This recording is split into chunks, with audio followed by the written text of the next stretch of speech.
우리 성도님들은 하나님의 나라를 소유하시고 하나님의 나라를 누리는 삶이 되시기를 예수 이름으로 축원합니다. 우리 예수님께서는 제자들을 부르시고 이 천국 복음을 전파하셨습니다.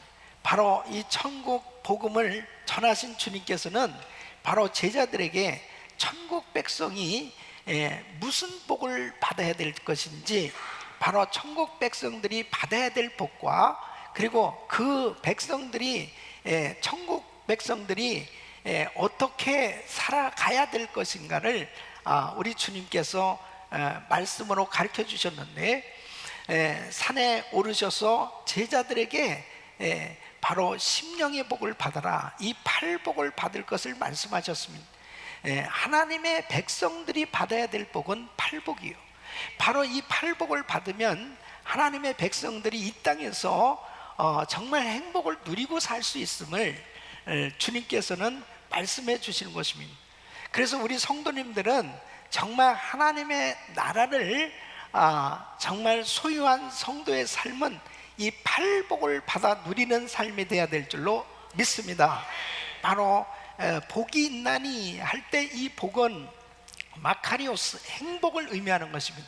그래서 하나님의 백성들이 이 팔복을 받고 이 행복을 누리며 사는 것, 이것이 하나님의 뜻입니다. 이 팔복은 현세적인 축복과는 거리가 멉니다. 이 팔복은 하나님의 백성들만이 누릴 수 있는 복이고, 이 하나님의 백성들만이 정말 이 놀라운 복을 받아서 참으로 하나님 자녀답게 살 때 세상 사람들과 구별된 삶이 되어지고 하나님께 영광 돌리는 삶이 되어지는 것입니다. 그래서 우리 성도의 삶은 정말 하나님의 백성으로 이 땅에 살면서도 그 영원한 천국을 소유하고 그 천국을 누리면서 살 수 있음을 우리 주님은 말씀하고 있습니다. 그래서 우리 성도님들께서는 오늘 이 말씀을 들으시면서 정말 팔복을 받으시기를 예수 이름으로 축원합니다.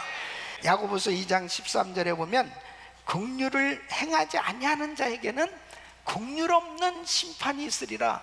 긍휼은 심판을 이기고 자랑하느니라 그랬습니다. 여러분, 긍휼히 여기지 아니할 때 하나님이 참 섭섭해 하신다는 거예요. 그리고 하나님께서 참 힘들어 하신다는 것입니다. 자, 마태복음 18장에 보면 1만 달란트 빚진 사람이 있었습니다. 이 1만 달란트 빚진 사람은 도무지 갚을 형편이 안 됐습니다. 그러니까 내 처와 자식과 그 다음에 모든 소유를 다 팔아서 이 모든 걸 갚아라. 그러니까 살려달라고, 정말 갚겠습니다, 평생 갚겠습니다. 그러니까 이 주인이 너무 불쌍하니까 모든 이 빚을 다 탕감해 준 거예요. 이 사람에게 있어서는 어마어마한 빚을 탕감받은 겁니다. 다 이제 이 탕감받은 사람이 지나가다가 자기에게 100데나리온 빚진 사람을 만납니다. 그때 이 사람은 갑자기 마음 가운데 그 사람의 이 목을 잡고 이 사람의 돈을 받아내야 되겠다. 그래가지고 그 사람에게 너 안 갚으면은 감옥에 보내겠다. 결국은 감옥에 보냈습니다. 이 소식이 이 탕감해 준 이 주인에게 들려졌습니다. 그때에 33절에 보면 이렇게 말합니다. 내가 너를 불쌍히 여김과 같이 너도 내 동관을 불쌍히 여김이 마땅치 아니하냐 하고 주인이 노하여 그 빚을 다 갚도록 저를 옥졸들에게 붙이니라.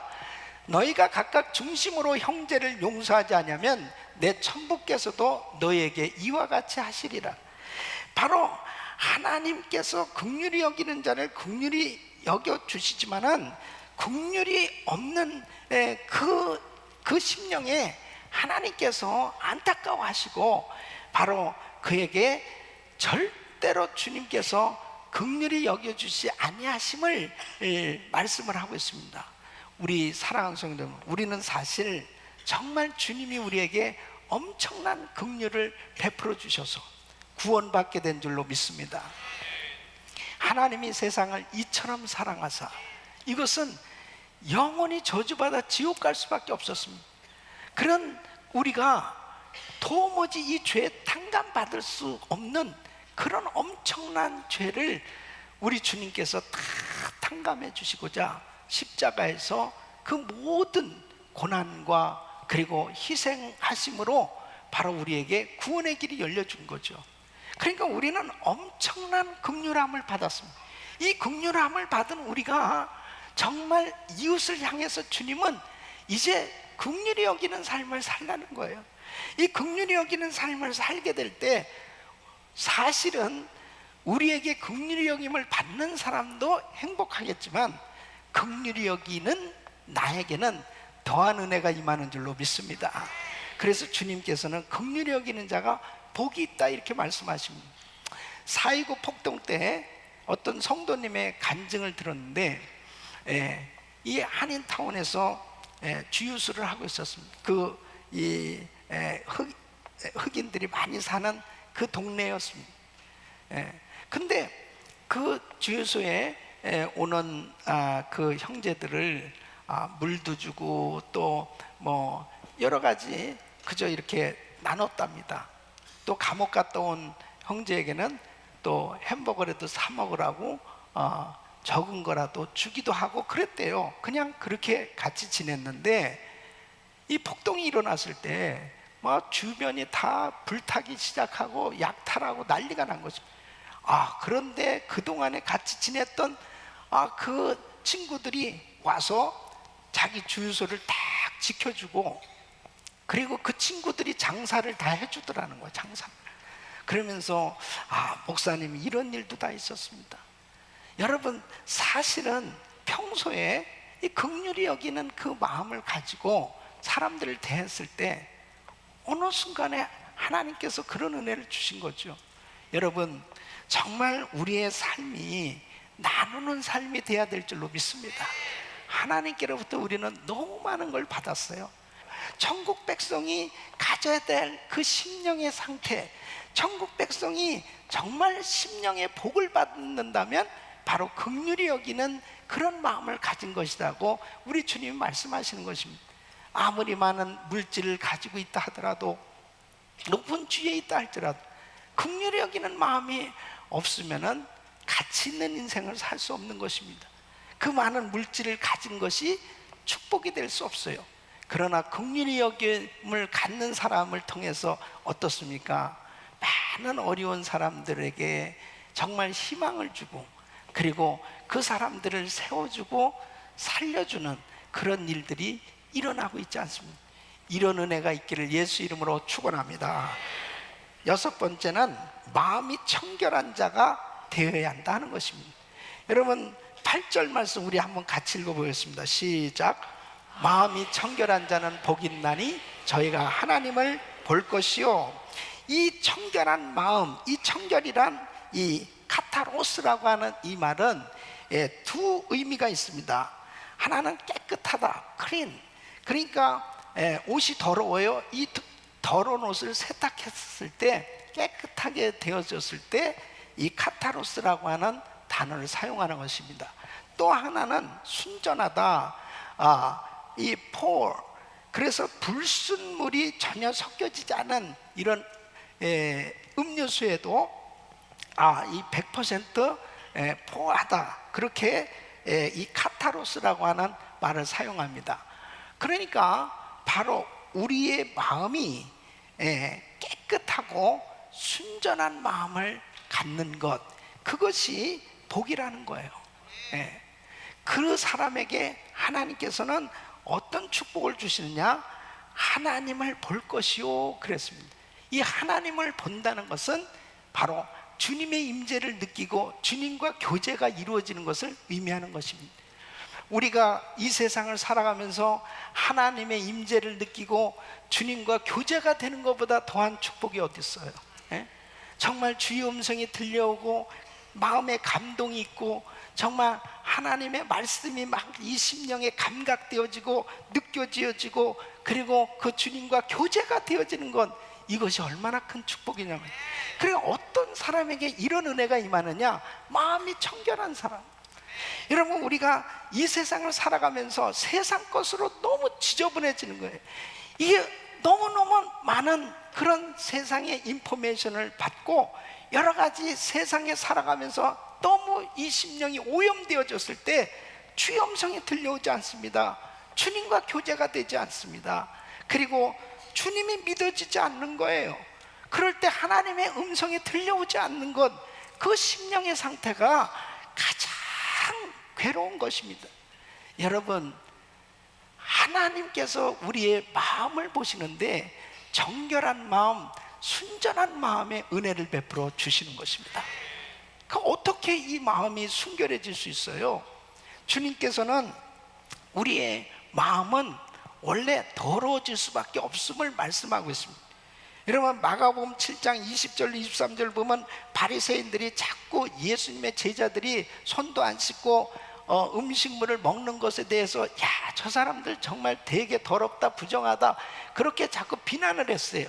그럴 때 우리 주님은 뭐가 진짜 더러운 거냐, 그것에 대해서 이렇게 말씀하십니다. 사람에게서 나오는 그것이 사람을 더럽게 하느니라, 속에서 곧 사람의 마음에서 나오는 것은 악한 생각, 곧 음란과 도덕질과 살인과 간음과 탐욕과 악독과 속임과 음탕과 흘기는 눈과 회방과 교만과 광패니, 이 모든 악한 것이 다 속에서 나와서 사람을 더럽게 하느니라. 그러니까 사람들의 마음은 이렇게 더러운 것들로 가득 차 있다는 거예요. 겉으로는 이렇게 깨끗해 보여도 속 안에 더러운 것들이 이렇게 많이 있다는 것입니다. 바로 이 더러운 것을 씻어야 주님과 교제가 되는데, 더러운 마음을 씻을 수 있는 것은 오직 주의 보혈인 줄로 믿습니다. 예수님의 보혈로 우리의 심령이 정결하게 돼야 되는 것입니다. 이 에레미야 17장 9절 보면 만물보다 거짓되고 심히 부패한 것은 마음이라 그랬습니다. 누가 능히 이를 알리오마는. 정말 이 심히 부패한 인간의 이 마음, 이것을 다시 새롭게 할 수 있고 깨끗게 할 수 있는 것은 오직 주님의 보혈인 줄로 믿습니다. 이 주님의 보혈로 씻어야 돼요. 그래서 예수님을 믿을 때 우리의 이 죄가 사함받게 되어지고, 그리고 우리의 심령이 깨끗게 되어지는 것은 디모데전서 4장 5절에 보면 하나님의 말씀과 기도로 거룩하여 지민이라 그랬습니다. 할렐루야. 하나님의 말씀과 기도로 거룩하게 될 수 있습니다. 이번에 우리 GTD 182기에 다녀온 우리 형제들 보면 어떤 형제들은 하나님이 전혀 믿어지지 않는 사람도 있습니다. 어떤 형제들은 하나님이 믿어지는 사람이 있어요.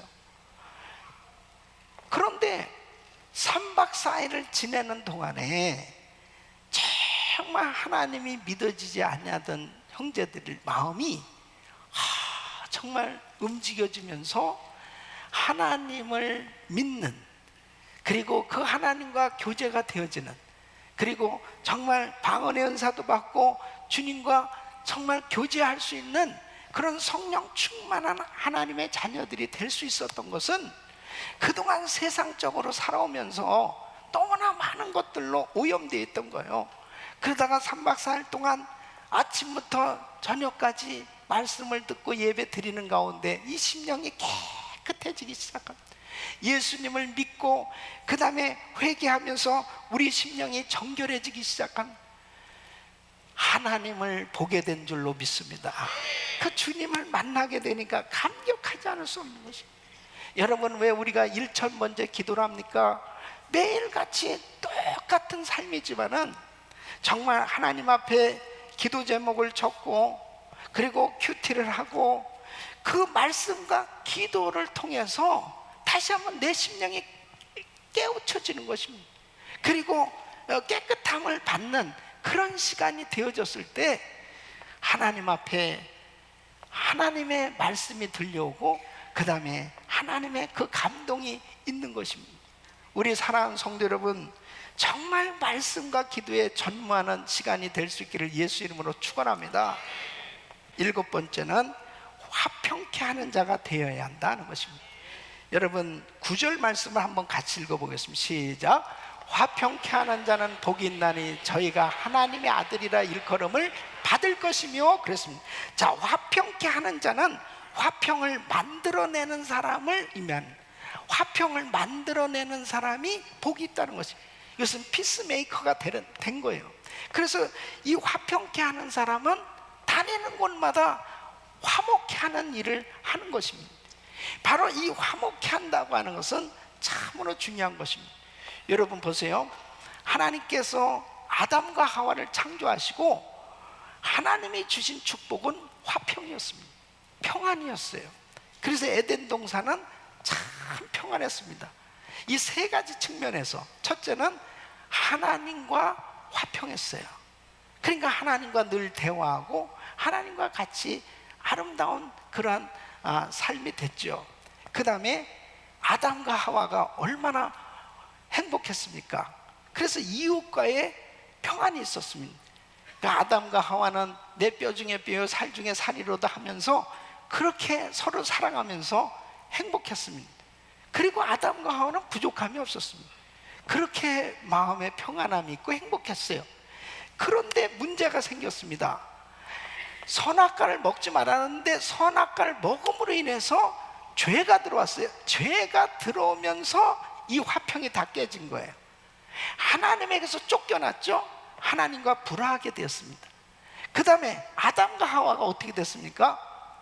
하나님이 아담에게 물어봤습니다. 야, 누가 너더러 이 선악과를 먹으라 했냐? 그러니까 아담이 아주 지체 없이 이렇게 얘기합니다. 하나님이 주셔서 함께한 저 여자가 줌으로 내가 먹었나이다. 참 치사한 겁니다. 되게 그냥 제가 먹었습니다, 죄송합니다, 이렇게 말을 해야지. 살 중에 살이요 뼈 중에 뼈라고 그러면서 그러더니 갑자기 두려운 마음이 딱 생겨지니까 저 여자가 줘서 먹었습니다. 아마 성경에 자세하게 그 기록은 안 돼 있지만은 그날 밤에 아담은 반은 죽었을 것입니다. 그때부터 부부싸움이 치열하게 생겨진 거예요. 뭐 저 여자? 저 여자? 그러면서 아주 그냥 반은 죽었을 거예요. 머리 다 뽑히고 그래가지고.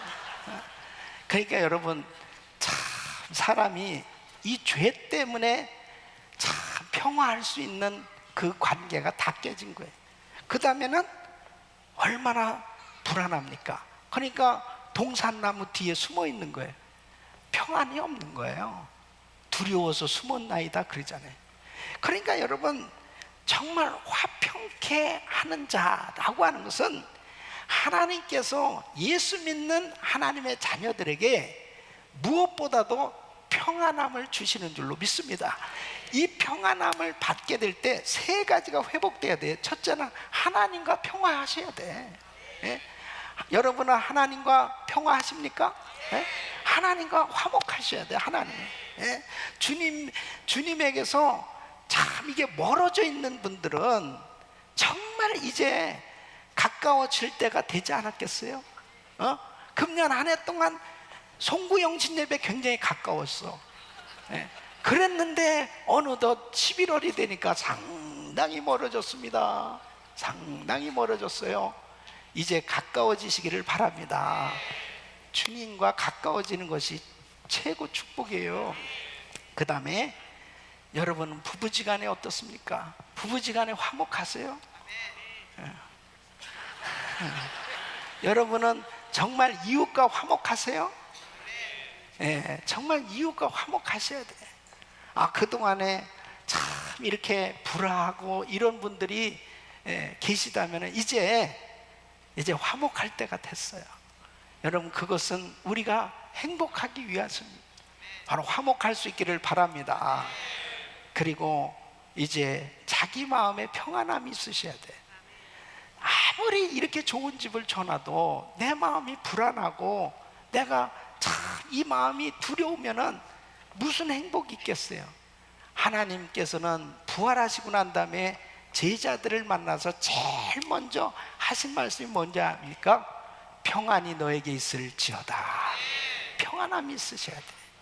그래서 이 세 가지가 회복되시기를 예수 이름으로 축원합니다. 그 다음에 8번째는 의를 위해서 핍박받는 자가 되어야 한다는 것입니다. 여러분 10절로 12절 우리 같이 한 목소리 읽습니다. 시작. 의를 위하여 핍박을 받는 자는 복이 있나니 천국이 저희 것임이라. 나를 인하여 너희를 욕하고 핍박하고 거짓으로 너희를 거스려 모든 악한 말을 할 때에는 너희에게 복이 있나니 기뻐하고 즐거워하라. 하늘에서 너희의 상이 큼이라. 너희 전에 있던 선지자들을 이같이 핍박하였느니라. 아멘. 그래서 의를 위하여 핍박을 받는 자가 복이 있다는 것입니다. 그럼 의를 위한다는 것은 무엇을 의미하느냐? 이 11절 말씀 보면 나를 인하여 너희를 욕하고 핍박하고 거짓으로 너희를 거스려 모든 악한 말을 할 때에는 너희에게 복이 있나니. 나를 인하여, 나는 누구예요? 예수님이에요. 그러니까 의를 위해서 핍박을 받는다는 것은 곧 예수님을 위해서 핍박을 받는 사람. 다시 말씀드리면 예수님 때문에 욕을 먹고 예수님 때문에 모욕을 당하고 예수님 때문에 불이익을 당하는 이런 일이 생겨졌을 때 즐거워하라는 거예요. 왜? 두 가지, 천국을 주시고 상을 크게 주신다고 약속하시는 것입니다. 그러니까 우리가 살아가면서 예수님 때문에 욕을 먹는다, 이것은 하나님께서 책임져 주시고 틀림없이 하늘의 상으로 위로해 주시고 축복해 주시는 이 약속이 보장된다는 거예요. 그래서 즐거워하라고 말씀하시는 것입니다. 만약 내 실수, 내 잘못으로 인해서 감옥에 가고 그 다음에 핍박을 받는다면 그것은 징계죠. 그러나 바로 하나님의 나라를 위해서 정말 주님 때문에 당하는 어려움이라면 그것은 하나님이 참으로 책임져 주시겠다는 것입니다. 우리 사랑하는 성도 여러분, 우리가 주일을 하다 보면은 많은 어려운 일을 당합니다. 사실 주의 일을 하지 않으면은 핍박 당할 것도 없어요. 예. 뭐 드러나지도 않는 무슨 핍박이 있겠습니까? 그런데 내가 나서서 하나님의 일을 하려고 하면 참 억울한 일도 당하고 억울한 소리도 듣고 그리고 억울한 누명도 쓰게 되고 참 힘든 일이 생겨져요. 그럴 때 어떻게 해야 되느냐? 이 말씀은 정말 중요한 말씀이에요. 천국 백성이 정말 이 부분을 잘 통과해야만 이 빛된 삶이 되어질 수 있고 하나님의 일을 감당할 수 있기에 우리 주님께서는 지금 이렇게 핍박당하고 힘들고 어려운 사람에게 하늘의 상을 주시고 위로해 주실 것을 약속하고 계신 거예요. 근데 이 부분이 잘 안 되어지면 대부분 사람이 여기서 스탑합니다. 억울한 소리 한번 들어보세요. 그러면 아니 내가 말이야 교회에서 무슨 월급 받는 것도 아니고 아니 내가 왜 이런 싫은 소리 듣고 내가 이런 일 해? 아이 그냥 관둬야지, 관둬. 그냥 그거 관둬. 그러면 사탄 마귀가 속삭이는 거예요. 그래 관둬. 너가 그렇게 무슨 욕을 먹어가면서 너 스트레스 받아가면서 뭐하러 그렇게 일하냐. 아이 그냥 관둬. 이 소리가 막 더 크게 주의 음성으로 들려와. 주의 음성. 막 주의 음성으로 들리면 안 보면 내가 그뿐이지. 그리고 내가 뭐 굳이 이렇게 속상해하면서 주의를 할 거 뭐 있어? 그러면서 다 이 마음 가운데 그래 그만두자 결심하고 또 결심하고 그만두자. 이제 다가온 새해는 그만두리라. 여기 두 사람이 그런 사람이 있어요. 왜냐면 너무 힘드니까. 내가 그냥 일 안 하면은 나 욕 먹을 것도 없고 난 스트레스 받을 것도 없는데 괜히 내가 이거 직분마다 일하다가 말이야 내가 이거 아주 제명에 못 살겠다. 나 이게 힘들어서 나 어렵겠다. 예. 의를 위해서 핍박을 받는 자는 복이 있다고 말씀하셨어요. 이것을 뛰어넘지 못하면은 결국 하늘의 상급은 놓쳐버리는 거예요. 예. 놓쳐버리는. 그리고 성숙한 크리스천의 모습으로 드러나기 위해서 바로 우리 주님께서 마태복음 16장 24절에 이렇게 말씀하십니다. 아무든지 나를 따라오려거든 자기를 부인하고 자기 십자가를 지고 나를 쫓을 것이니라. 진짜 주님의 제자로 주님을 따른다면 자기를 부인해야 되는 것입니다. 자기 십자가를 지고 주님을 따르라고. 그래서 디모데후서 2장 3절에는 내가 그리스도 예수의 좋은 군사로 나와 함께 고난을 받을지니, 정말 좋은 군사는 고난을 받는다는 것입니다. 우리 사랑하는 성도 여러분, 예수님 때문에 당하는 핍박이라면 그것은 하늘의 상이 크다고 말씀하세요. 사실 이렇게 참 말씀은 전하고 우리가 듣고 그런 줄 알면서도 막상 사역의 현장에서 내가 억울한 소리를 듣고 내가 억울한 누명을 쓰면 그것만큼 참 고통스러운 게 없는 거죠. 그러나 여러분, 하나님은 다 보고 계시다는 사실이죠. 반드시 하나님께서 책임져 주신 줄로 믿습니다. 우리 선교사님들이 선교지에 가서도 정말 가진 고생하면서 그분들이 무슨 월급을 받아서 먹고 살기 위해서 선교지에 갔겠습니까? 정말 모든 것을 다 포기하고 그 선교지에 가서 참 사역하는 건 쉽지 않습니다. 금방 열매를 맺을 수 있는 것도 아니고 참 답답할 때가 얼마나 많이 있겠어요. 그럴 때 억울한 소리도 듣고 힘든 일도 생겨지고 참 어려워도 그때 포기해버리면은 결국 그 하나님의 나라가 어떻게 확장될 수 있겠습니까? 우리 사랑하는 성도 여러분, 정말 우리가 분별할 수 있는 것은 예수님 때문에 당하는 핍박과 어려움은 반드시 우리 주님께서 책임져 주신 줄로 믿습니다. 그러므로 끝까지 믿음으로 승리하시길 예수 이름으로 축원합니다. 축원합니다. 그래서 하나님의 일을 좀 하려고 그러면 꼭 어려움을 당해요. 꼭 마음의 상처를 받는다든지 힘든 일을 겪을 때가 있어요. 그때 결국 포기하지 마세요. 주님 앞에 그 시간 더 엎드리고, 그리고 하나님이 주시는 위로를 받고 일어설 수 있기를 예수 이름으로 축원합니다. 천국 백성이 받아야 될 이 팔복은 세상에서 얻게 되는 현세적인 축복은 질이 달라요. 바로 이러한 심령의 복을 받으면 우리가 정말 이 땅에서도 행복을 누리고, 그리고 저 영원한 천국에서 받을 상을 바라보면서 이 땅에서도 누리는 그런 복된 삶이 될 줄로 믿습니다. 이런 은혜가 우리 성도님들의 삶에 이루어지기를 예수 이름으로 축원합니다.